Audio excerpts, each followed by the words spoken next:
Fala pessoal, vocês estão no canal Sávio Explica. O jogo de hoje é Sintonia. Sintonia é um jogo de 2019 dos autores Wolfgang Warsch, Alex Haag e Justin Vickers, publicado aqui no Brasil pela Galápagos Jogos. Sintonia é um jogo de festa, como se diz, né? Aqueles jogos rápidos, divertidos, onde só para passar o tempo com a galera, onde dar risada é o mais importante do que qualquer outra coisa, mas que parte de um... Agora que eu tô vendo que eu tô aparecendo aqui no reflexo, né? Aqui pra minha sombra, pelo menos, minha silhueta. Mas que parte de um conceito bem interessante, que é a ideia de, como diz o nome, sintonizar as nossas mentes. A ideia de os jogadores tentarem entender, tentarem ler os pensamentos, podemos dizer assim, uns dos outros, entendendo os conceitos que eles estão tentando expressar através desse nosso dispositivo aqui, como vocês verão. Um joguinho bem interessante. Ele é um jogo que, segundo a caixa, dá para jogar com 2 ou mais jogadores, né? Não tem uma quantidade máxima. Diz assim, 2 a 12 ou mais. Na Ludopédia diz 2 a 20. E realmente, porque ele é um jogo em equipe, certo? Ele é jogado por 2 equipes. Cada equipe deve ter no mínimo 2 jogadores, né? 4 jogadores, sendo no mínimo 2 em cada equipe. Porque sempre, como vocês verão, para o funcionamento da rodada, tem que ter um jogador que seja o líder da rodada, daquela equipe, e pelo menos um outro que seja o não líder. Ou seja, para jogar com 2 ou 3 jogadores, seja jogado de uma forma diferente, uma forma cooperativa, que eu explico lá no final do vídeo. Mas para jogar a forma padrão, né, que é de 4 ou mais, funciona da seguinte forma: você vai dividir os jogadores em 2 equipes. Se for um número par, 2 equipes iguais. Se for um número ímpar, pode deixar uma das equipes com um jogador a mais, não tem problema nenhum. Vai alterar muita coisa aí na cotação do dólar. Você escolhe uma das equipes para ser a inicial, né? As equipes vão ser representadas por esses marcadorzinhos aqui. Uma coisa legal do Sintonia é que você joga ele todo dentro da própria caixa, como vocês podem ver. Nós temos aqui esses marcadores de pontuação. Esse aqui equivale à pontuação 0. E nós temos aqui 1, 2, 3, 4, 5, até 10. Então você escolhe uma equipe para ser a equipe inicial, digamos que seja, sei lá, amarela. E a outra, ou seja, que não vai ser a inicial, já começa o jogo com 1 ponto, certo? Para compensar o fato de que ela não é a equipe inicial. Então, como é que vai funcionar cada rodada? As equipes vão se alternando, né? Primeiro uma, depois a outra, depois e volta para a primeira e volta para a segunda. Elas vão assim alternadamente jogando. E cada equipe, na sua vez de jogar, vai fazer o seguinte: primeiro, escolhe-se um líder daquela equipe. E é interessante, né, recomendável que você vá alternando, por exemplo, numa equipe de 3 jogadores. Você vai, na primeira rodada seja o jogador A, na segunda vez daquela mesma equipe seja o jogador B, na terceira vez daquela mesma equipe seja o jogador C, né? Você vai alternando entre os membros da mesma equipe esse papel de líder. Então, o que é que o líder vai fazer? Primeiro, ele vai pegar esse dispositivo aqui, essa estrovenga, vai pegar essa parte branquinha aqui e vai dar uma boa embaralhada, girando de um lado para o outro. Faz um barulhinho engraçado. Em seguida ele vai pegar aqui, veja, nós temos centenas de cartas, cada uma delas dupla face, desculpem, dupla face, ou seja, o que mostra de um lado não é o mesmo que mostra do outro. Você vai sortear aleatoriamente uma dessas cartas aqui e vai posicionar nessa ranhura que nós temos aqui. Como eu disse, o que mostra de um lado não é o mesmo que mostra do outro, então você escolhe o líder da vez, né, o jogador líder da rodada naquele momento, escolhe qual dos lados ele prefere. Digamos que ele colocou aqui, veja, nós temos, em todas as cartas nós vamos ter uma escala, onde nós teremos 2 conceitos, digamos assim, que podem ir de um extremo ao outro. Então, nesse exemplo que nós sorteamos aqui, ficou animal feroz e animal dócil. Ou seja, o extremo esquerdo, nós vamos pensar no animal mais feroz possível. E no extremo direito, nós vamos pensar no animal mais dócil possível. E aí, nessa metade do caminho, nós temos aí todo o espectro, né? Que vai do extremo do animal feroz até o extremo do animal dócil. Então, o jogador sorteia a carta e ele vai, então, abrir esse visor. No momento em que a gente girava aquela parte branca, o que se mexia sem que a gente estivesse vendo é esse marcador de pontuação, que nós temos essa faixa azul acinzentada valendo 4 pontos, à direita e à esquerda as faixas laranjas valendo 3, e ainda depois as faixas amarelas valendo 2. Você embaralha, faz aquele embaralhamento com o visor ainda fechado, antes de sortear a carta, e depois que você sorteia a carta, você não mexe mais, certo? Eu dei uma mexida aqui só para fins de didática, para fins de explicação, para que vocês vissem, afinal de contas, o que é que significa, o que é que acontece quando a gente gira esse marcador branco. Mas no jogo de verdade, o jogador, uma vez que girou aqui e sorteou a carta, ele não mexe mais nessa parte branca. Então o jogador abriu o visor, como vocês lembram, quando eu abri a primeira vez, estava mais ou menos aqui, né? Era bem aqui que estava. De novo, estou fazendo isso só para exemplificação, só para fins de didática. No jogo de verdade, uma vez que você embaralhou, abriu a janelinha, você não mexe mais nessa parte branca giratória aqui. Então, o líder da rodada vai tentar dar uma dica que permita aos seus colegas de time encontrarem onde se encontra a marcação de número 4 no nosso visor. Como vocês podem ver aqui, ela se encontra no extremo direito, aqui, quase no limite da extremidade aqui. Ou seja, ele está num animal que, conforme a nossa escala aqui de dócil e feroz, é o extremo da docilidade. É muito perto, o mais dócil possível. Então, se ela estivesse aqui no extremo esquerdo, eu diria o animal mais feroz possível. No extremo direito, o mais dócil possível. E no meio do caminho, as diversas escalas que nós temos aí. Como ela estava muito perto aqui da extrema direita, eu vou dar ao animal um dos mais dóceis possíveis. Eu vou pensar, sei lá, num koala. Koala é um animal extremamente dócil. Então eu, como líder da rodada, dou essa dica para os meus colegas. Importante, nesse momento apenas o líder da rodada, é que posso ver esse visor aberto, certo? Eu não mostro isso para os meus colegas, apenas eu estou vendo.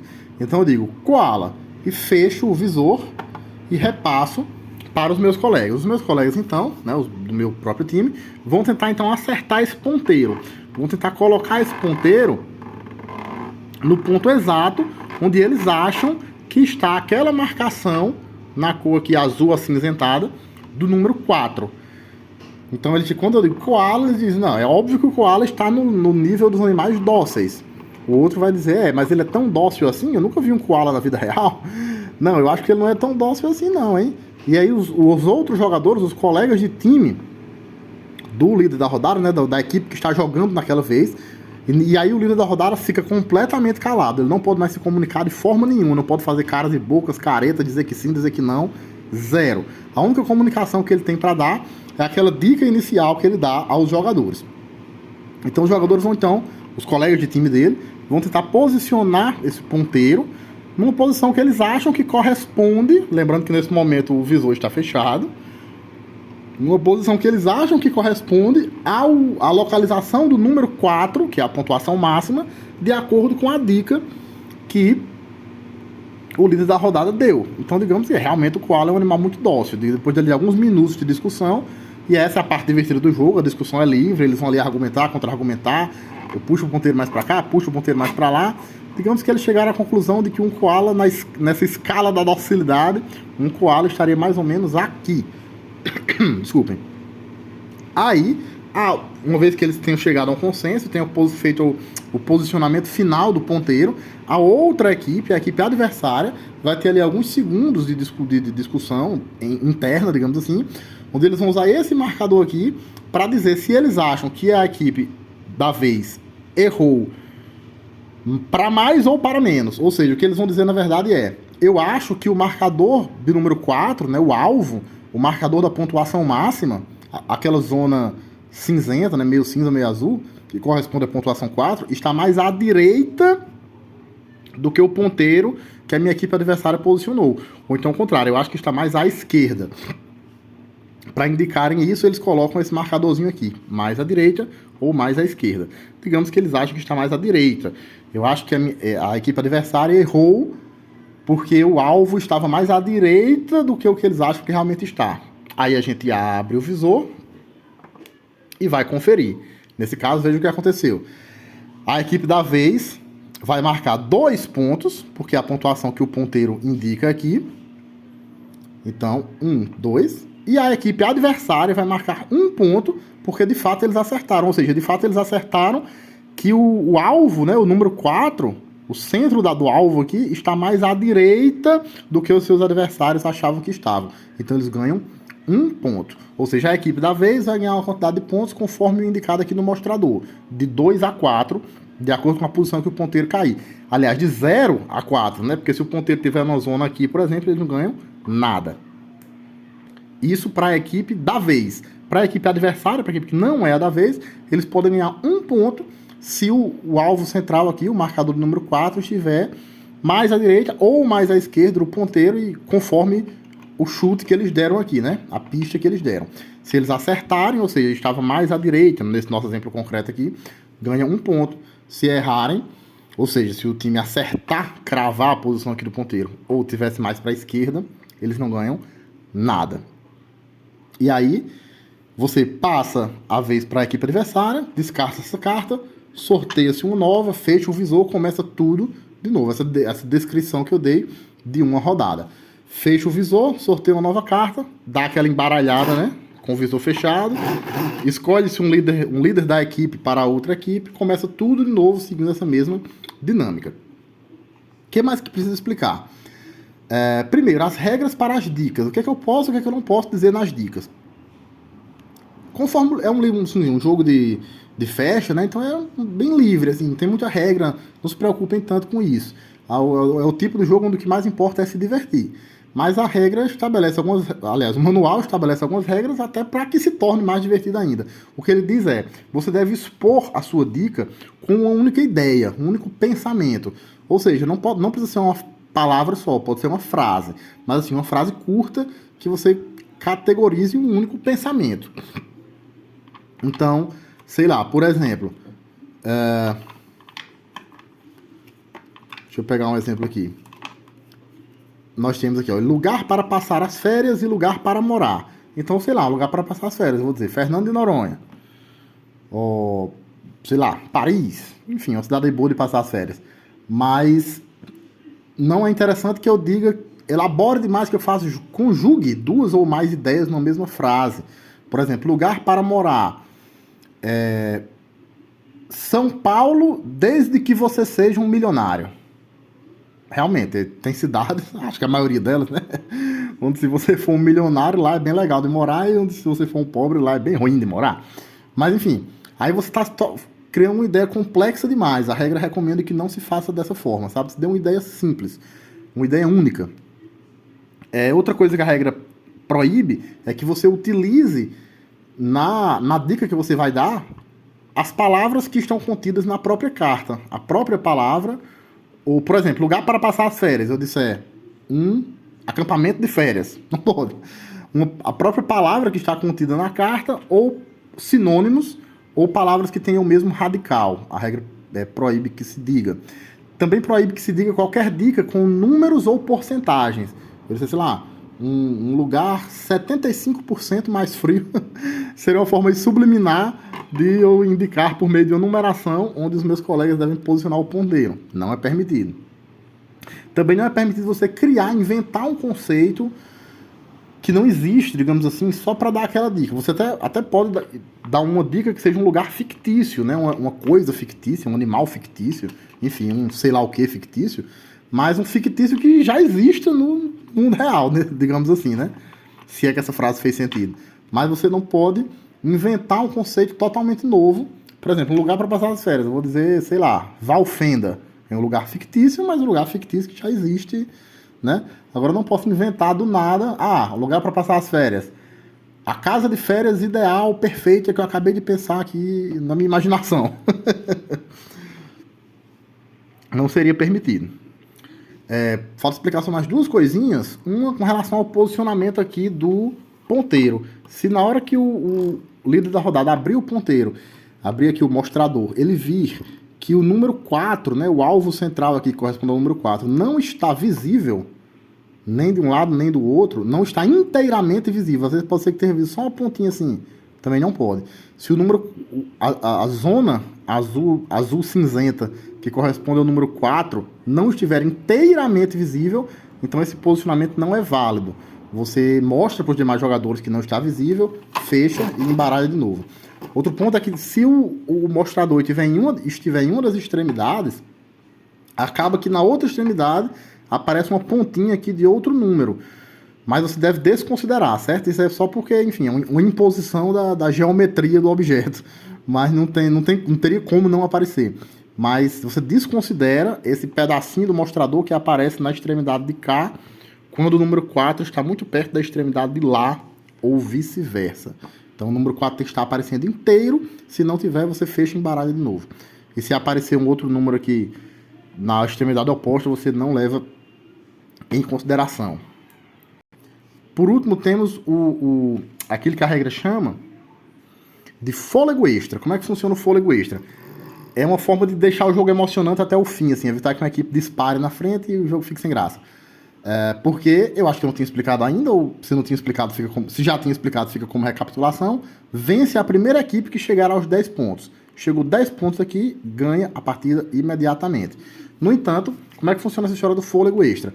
Se uma equipe acerta o alvo aqui, crava exatamente a pontuação 4, que é a pontuação máxima, e mesmo ganhando esses 4 pontos, né, após contabilizar esses 4 pontos, ela continua atrás do placar, atrás da corridinha aqui, ela tem direito de jogar de novo.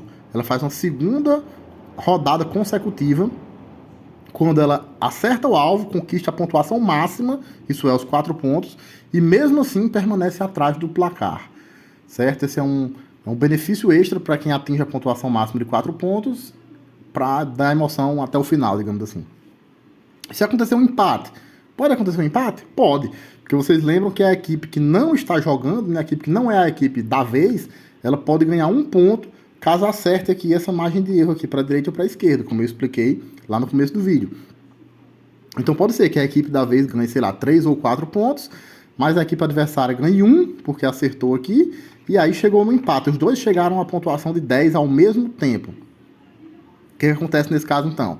A gente vai jogar mais 2 rodadas, ou seja, uma morte súbita.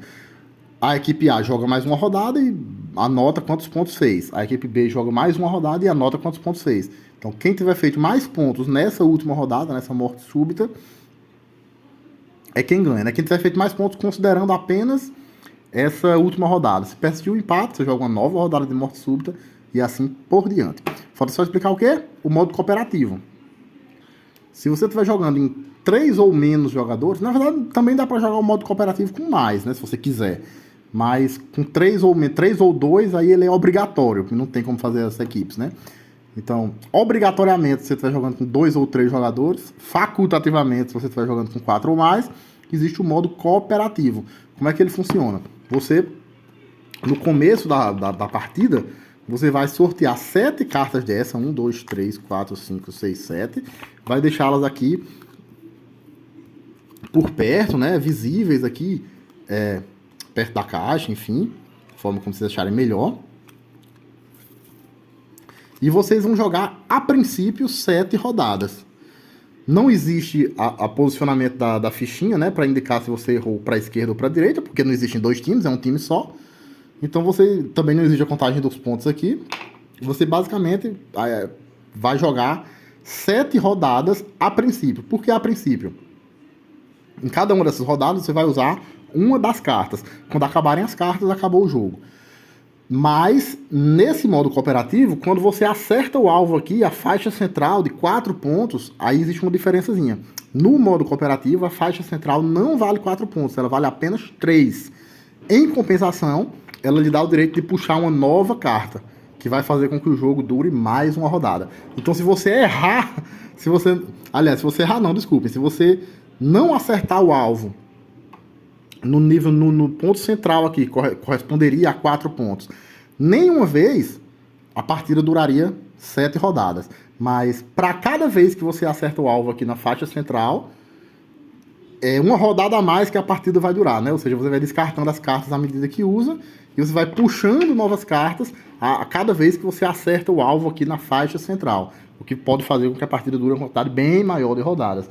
E aí no final, quando finalmente acabarem as cartas, porque a cada vez que você erra, ou a cada vez que você acerta fazendo 3 pontos ou menos, você gasta uma carta, digamos assim, né? E a cada vez que você acerta fazendo exatamente a faixa central aqui dos 4 pontos, ela não vale 4 pontos, vale apenas 3, mas em compensação você puxa uma nova carta. Quando finalmente se esgotarem as cartas, você vai contar quantos pontos você fez, e o manual traz aqui uma tabelinha para vocês avaliarem o quanto está aí a sua capacidade de sintonizar as suas mentes. Certo? Esse é o modo cooperativo. Explicamos ao longo do vídeo também o modo competitivo. Então é isso. Esse foi o nosso jogo da semana. Joguem. Sintonia Se gostou do vídeo, deixe seu curtir e seu comentário, se inscreva no canal, ative as notificações e até o próximo jogo.